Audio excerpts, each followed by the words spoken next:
নমস্কার বন্ধুরা, ম্যাজিক কিচেনে তোমাদের সবাইকে স্বাগত। আশা করছি তোমরা সবাই ভালো আছো, আমিও অনেক ভালো আছি।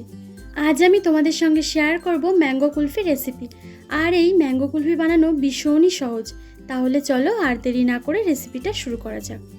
ম্যাঙ্গো কুলফি বানানোর জন্য এখানে আমি 4টে হিমসাগর আম নিয়েছি। আমগুলোকে পরিষ্কার করে ধুয়ে নিয়েছি। আর কুলফি বানানোর জন্য হিমসাগর আম কিংবা মিষ্টি জাতীয় আম নিলে খেতে অনেক ভালো হয়।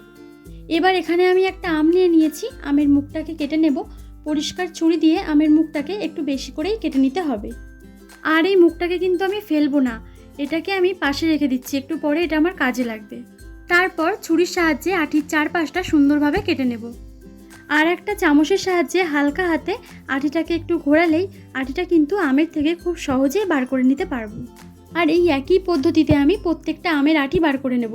আর এখানে আমি প্রত্যেকটা আমি ওই একইভাবে আটিগুলো বার করে নিয়েছি।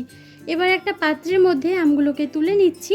আর যে মুখটা আমি কেটে রেখেছিলাম, মুখটা ওর উপরে দিয়ে এইভাবেই আমি একটু কিছুক্ষণের জন্য ফ্রিজে রেখে দেবো। ততক্ষণ আমি কুলফিটা তৈরি করে নেব। কুলফি বানানোর জন্য একটা পাত্রে আমি 1/2 লিটার দুধ নিয়েছি।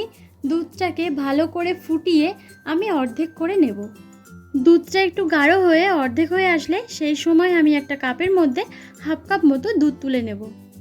আর এই 1/2 কাপ দুধের মধ্যে আমি 2 চামচ গুঁড়ো দুধ খুব ভালো করে মিশিয়ে নিয়ে ওই দুধের মধ্যেই দিয়ে দেব।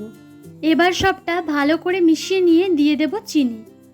চিনি দিয়ে 2 মিনিট ভালো করে ফুটিয়ে নেব। আর চিনিটা তোমরা তোমাদের স্বাদ অনুযায়ী দেবে, তোমরা যেমন মিষ্টি পছন্দ করো সেই হিসাবে চিনিটা দেবে। আর এখানে আমার কুলফিটা হয়ে গেছে। এবার গ্যাসের ফ্লেমটা অফ করে দিয়ে দুধটাকে ঠান্ডা করে নেব। আমগুলো আমি ফ্রিজ থেকে বার করে এনেছি। এবার আমের মুখটাকে খুলে দুধের যে ক্ষীরটা বানিয়ে রেখেছিলাম ওই ক্ষীরটা এর মধ্যে দিয়ে দিচ্ছি। আর আমের মুখটাকেও আমি এর উপরে দিয়ে দেব।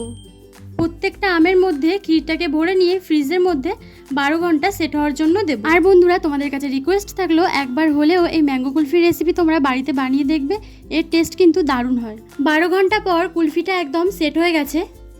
এবার তোমাদেরকে কেটে দেখাচ্ছি কেমন হয়েছে। প্রথমে আমের খোসাটাকে সুন্দরভাবে ছাড়িয়ে নিতে হবে। খোসাটা ছাড়িয়ে নিয়েছি। এবার তোমাদেরকে আইসক্রিমটা কেটে দেখাচ্ছি কতটা ভালো হয়েছে। আর দেখো বন্ধুরা, কতটা ভালো জমেছে।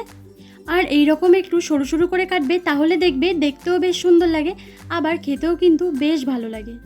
আশা করছি আমার আজকের রেসিপি তোমাদের ভালো লেগেছে। রেসিপি ভালো লাগলে অবশ্যই ভিডিওটাকে লাইক করে দিও, তোমাদের বন্ধুদের সঙ্গে শেয়ার করো। আর নতুন বন্ধু হলে সাবস্ক্রাইব করতে একদম ভুলবে না। দেখা হচ্ছে আবার নতুন কোনো রেসিপি নিয়ে। ততক্ষণের জন্য সবাই ভালো থাকবে, সুস্থ থাকবে। বাই।